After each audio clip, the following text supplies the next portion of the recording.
दिनै उदालगुरि जौमा फरायसालिनि अडिटोरियामाव international day of world indigenous people सेलिब्रेशनखौ खुंफुङो। फारियै Boro' women justice forum, Boro' people committee for peace initiative, XNDB welfare society आरो society for indigenous people rights आफादा जथायै बे हाबाफारिखौ खुंफुङो। बे मेहेरगोनां हाबाफारिखौ बेखेवनानै होयो उदालगुरि जौमा फरायसालिनि गोरायुं लुक दैमारि बिथाङा। आं गिबियावनो दिनै बे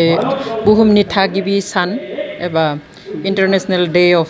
इंडिजिनियस वर्ल्ड इंडिजिनियस पीपल बेनि बागै गासैबो थागिबि माहारिफोरनिसिम फिसाफोरनिसिम आंनि गोरबोनि गाहाम हामलायथिखौ बावहरबाय। जों बेखौहाय बर' वुमेन जस्टिस फराम हिसाबै थांनाय 17 बोसोर जों खुंबोबाय थादों आरो दिनै जोङो मोनब्रै संगठन ज' जानानै बेवहाय खुंदों। बे जोंनि थाखाय जोबोद गेदेर सान। जों गोबां इंडिजिनियास फिसायानो बेखौ मिन्थिया। जों थोंजोङै यूनाइटेड नेशंसनि आय'लेनि जिथु टर्म बे मथे जोङो बेखौहाय थोंजोङै बुंनो हायो जे इंडिजिनियास माने थागिबि फिसाफोर। असमियाव जोङो भूमिपुत्र बा आदिम बाखि होननानै जों जायखौ बुंनो हायो, जायफ्रा माने जुग जुग सिगांनिफ्रायनो थाबोनाय, गुबुन कलनाइजारफोर फैनायनि सिगाङावनो सोरबा गोहोगोरा हारिफोर फैनायनि सिगाङावनो थाखानाय हारिफोर। स' बेयाव जों गुबुन गुबुन माबानिहाय बुहुमनि गुबुन गुबुन हादोराव बे थागिबि फिसाफोरखौ गुबुन गुबुन मुङै मिन्थियोमोन। बहाबा ट्राइब्स, बहाबा नमेड्स, बहाबा हेड हान्टार्स, बहाबा रेड इन्डियान बेफोरबादि। स' यूनाइटेड नेशंसआव बेखौ ज'है लाबोनायनि थाखाय इंडिजिनियास सोदोबखौ बाहायनाय जायो। आरो दिनै मोजां बाथ्राया जाबाय इंडिजिनियास एबा थागिबि फिसाफोरहा यूनाइटेड नेशंसआव गावनि आलादा मोनसे गोजौ लेभेलाव फराम दङ, पार्मानेन्ट फराम, जेखौ जोङो UNPFII होननानै मिन्थियो, यूनाइटेड नेशंस पार्मानेन्ट फराम अन इंडिजिनियास इश्यूज। बेखौहाय ओरैनो मोननाय जिनिस नङा। बुहुमनि दाब दाब हादोरनि बे थागिबि फिसाफ्रा फ्राय 80 बोसोर संग्राम खालामनानैसो यूनाइटेड नेशंसआव जायगा मोननाय। बेनि उनावहाय दिनै पार्मानेन्ट फराम जाबाय। बेनि उनावहाय आरो गोजोनथाव बाथ्रा, 2007 मायथाइनि 13 सेप्तेम्बरावहाय थागिबि फिसाफोरनि थाखाय आलादा मोनथाय फोसावो। जेरै जोंहा यूनाइटेड नेशंसनि जिथु हिउमेन राइट्स डिक्लेरेशन दङ, 1948 10 डिसेम्बराव जिथु डिक्लेरेशन होनाय, बिनि अनगायैबो बे मोनथाया थागिबि फिसाफोरखौ मोनदाङाखै बा बिसोरनि खाथिसिम थांनो हायाखै। दासिमबो नाख्रेबजानानै सोबख'जानानै दङ। दासिमबो बे थागिबि फिसाफ्रा बिसोरनि मोनथायनिफ्राय गोजानाव थानो गोनां जानानै दङ। बिदि साननानै यूनाइटेड नेशंसनि जेनेरेल एसेम्ब्लियाव थांखि लानानैहाय आलादा मोनथाय फोसावो, जेखौ जोङो UNDRIP होननानै मिन्थियो गुसुंहै। आरो फुल फर्मा जाबाय United Nations declaration on the rights of indigenous people. Indigenous मानसिफोरनि थाखायल' फोसावनाय बे मोनसे मोनथाय। बेयाव गासै 46 दफाफोर दङ। जोबोद मोजां जोंहा मा मा मोनथाय दङ as a indigenous people or as a tribal. बेयावहाय 1 नम्बर दफानिफ्राय नायै नायै जोङो नुजोबो जे जों गासैबो गुबुन नन इंडिजिनियास बा नन ट्राइबेल मानसिफ्रा जि मोनथाय दिनै मोननानै दङ बुहुमाव, जोंहाबो बेखौ मोननो मोनथाय दङ। सोलोंथाइनि बेलायाव, जों गावनि सिनायथि मोजाङै लाखिनायनि बेलायाव, जोंनि हारिमु, जोंनि बिमानि राव, जों सोलोंथाइ मोननाय बा बेफोरखौ फसंनानै लाखिनायनि बेलायाव। स' बेफोरखौ रैखाथि होनो थाखायनो दिनै यूनाइटेड नेशंसआ बे राइट्सखौ डिक्लेयार खालामो, जेरावहाय जोंनि भारत सरकाराबो सहि होयो। बुहुमनि गासै 144 कान्ट्रिया बेयावहाय सहि होयो, माने इंडिजिनियास मानसिफोरनो एबा थागिबि फिसाफोरनो एबा ट्राइबेलफोरनो आलादा राइट्स होनांगौ होननानै। आरो बिनि मादाव 4 कान्ट्रिया एगेन्स्टआव भट होदोंमोन आरो गासै 11आ भट होआलासिनो थायो। स' टटेल 144 हादोरा भट होनायनि उनावहाय बेखौ यूनाइटेड नेशंसनि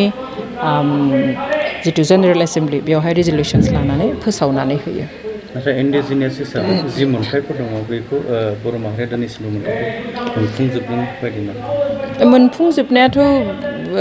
गोबां गोजाननि बाथ्रा। खिन्थु जोंहा जि दंमोन बेबो दिनै गैया जालांनो हमदों इन्डिजिनियास मानसिफोरनि बयनिख्रुइबो गिदिर माबायानो जाबाय प्रपार्टियानो जाबाय हा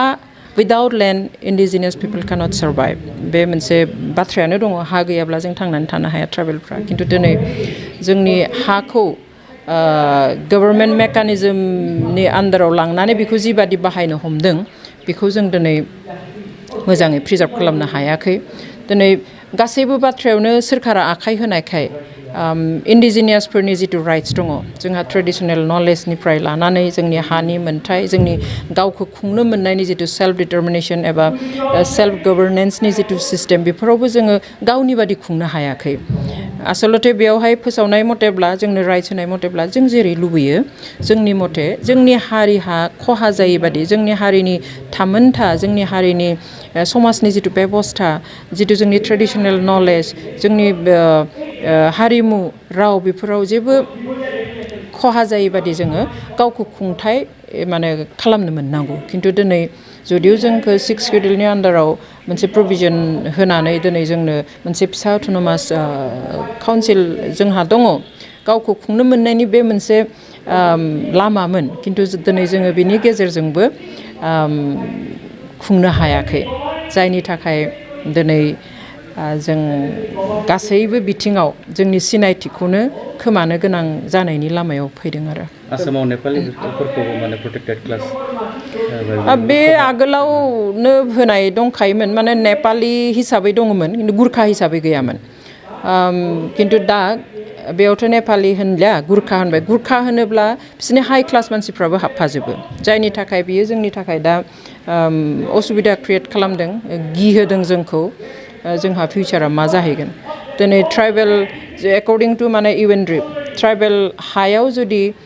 दिनै सोरखारा माबा मोनसे इन्डास्ट्रि बानायनोब्ला माबा मोनसे खामानि मावनोब्ला बेयाव फुल माने प्रायर कनसेन्ट लाग्रोनो नांगौ ट्राइबेल मानसिफोरनिफ्राय ट्राइबेल मानसिफ्रा जुदि बुङो जे जोंहा बेयाव बियो जायोब्ला उसुबिदा जागोन दा खालाम दा बेयाव खालामनो मोना खिन्थु दिनै गभर्नमेन्टआ डिसिसन लानानै बेखौ फर्सफुलि बाहायोसो जोंनियाव सोंनायाथ' गोजान बे मोजां जागोन जाया बेखौ साननाया गोजान बा कनसाल्ट खालामनाया जोंनि जिथु लकेल गभर्नमेन्ट सिस्टेम दङ बेफोरजोंबो कनसाल्ट खालामा जास्ट गावसोरनि डिसिसनखौ जास्ट माने जाबसिनना होयो जायनि थाखाय जुदिव भारत सोरखारा बे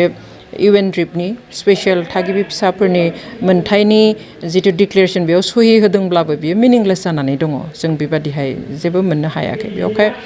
जों लुबैयो जे बे सानखौ जोंनि रायजो राजाफ्रा मोजाङै मिन्थिथों बेनिफ्राय जोंनि जि मोन्थाय बेफोरखौ जोङो खर' दैखांनानै बुंनो सोलोंथों हाथों जेब्ला जोङो मिन्थिया जोंहा बुंनो गोहो फैया बेवहाय what is the rights of indigenous peoples ओमफ्राय बे इन्डिजिनियासआ सोर इन्डिजिनियासफोरा सोर दा दिनै आसामाव जों खोनायो जे खिलन्जिया इन्डिजिनियासनि असमिया सोदोबखौ खिलन्जिया होननानै बुङो जेखौ जोङो मालाबाबो गनाया खारन इन्डिजिनियासनि ओंथिखौनो आं दासिम मिन्थिया मा होननाय जायो खिन्थु इन्डिजिनियासनि जुदि असमिया सोदोब जानांगौब्ला बेयो जानांगौ भुमिपुत्र बा आदिमबाखि अथवा आदिबाखि जायफ्रा गोदोनिफ्रायनो दङ खिन्थु बेवहाय खिलन्जिया होननानै दिनै गोदाव सोराव खालामदों सोर खिलन्जिया सोर ट्राइबेल सोर मा अरिजिन बेफोर जेबो माने ओंथि गैयै बादि जाहैदों जेब्लानो जों माबा मोनसे मोन्थाय मोननो थाङो अब्लानो गासैबो बिनि बाहागो नागिरग्रा बेथ' सर'आ दंखायो बेवहाय बेखौ जोङो होबथानो हागोन जेब्ला जों गासैबो सांग्रां जागोन बेवहाय जों गासैबो ट्राइबेलफ्रासो जे इन्डिजिनियासआ जे ट्राइबेल बेखौ जोङो बयबो मुखास्थ' गोसोआव लानानै इन्डिजिनियास सोदोबा टार्मा खालि ट्राइबेलफोरनि थाखायसो बाहायजानाय जायो बेखौ बयबो गोसोआव लाखिनानै जोंनि मोन्थायनि फारसे आवाज होनो खामानि मावनो आवगायोब्ला जों जोंनि मोन्थायखौ मोनहैगोन आलादा सोंथि बर' माहारियाव मोनसे गोदान फरायसा आफाद दानानै मैया थांनाय 8 आगस्टआव गोदान दिल्लीयाव बड'लेण्डनि थाखाय सोमावसारबाय बिनि गेजेरजों पुलिसजोंबो बिथांमोना हमजाबाय बे बिथिङाव नोंथाङा मा बुंगोन बेथ' मोनसे हारियाव गोदान आफाद जोनोम जाखागोन फरायसा आफादबो जोनोम जानो हागौ बा राजखान्थि हान्जाबो जोनोम जानो हागौ बेखौ रावबो बुंनो हाया जे बेखिनियानो जोंनि हारिनि संगठन बा हान्जाफोर सम लानानै सोरबाया सुखुगोन सोरबाया सुखुवा बेबादिहाय गोदान गोदान आफाद जोनोम जागोन आरो जेब्लासिम गावनि हारिनि गांनाय उखैनायखौ जाफुंनाय बादि मोना मोननांगौखौ मोननाय बादि मोना बेयाव आवाज होनो बिनो बुंनो बयहाबो मोन्थाय दङ आरो बेबादिहायनो बे जेबो एक्सेपसनेल नङा माने बर'नि गेजेराव गोदान आरो आफाद जोनोम जानाय आं माने बेखौ सोमोनांथाव जेबो नङा आरो आंनि थाखाय स' जाहोना हयथ' बेनो जे बिथांमोना सन्थुष्ट' नङा दासिम जों जि मोनदों आरो मोनबावनांगौ दङ बर'फ्रा बेबादि साननाय दङ आरो बेनिखायनो बेखौनो बिनो ओंखारलांदों गोदान दिल्लीयाव जों खोनानाय मथेब्ला पारमिसन दंखायोमोन होनदोंमोन बेनि उनावबो बिथांमोनखौ एरेस्ट खालामनानै टेम्परारि जेलाव दोनदों खिन्थु बेबो जेबो गाज्रि मोनथाव बाथ्रा नङा इट्स ए रिकगनिसन बिथांमोननि जिथु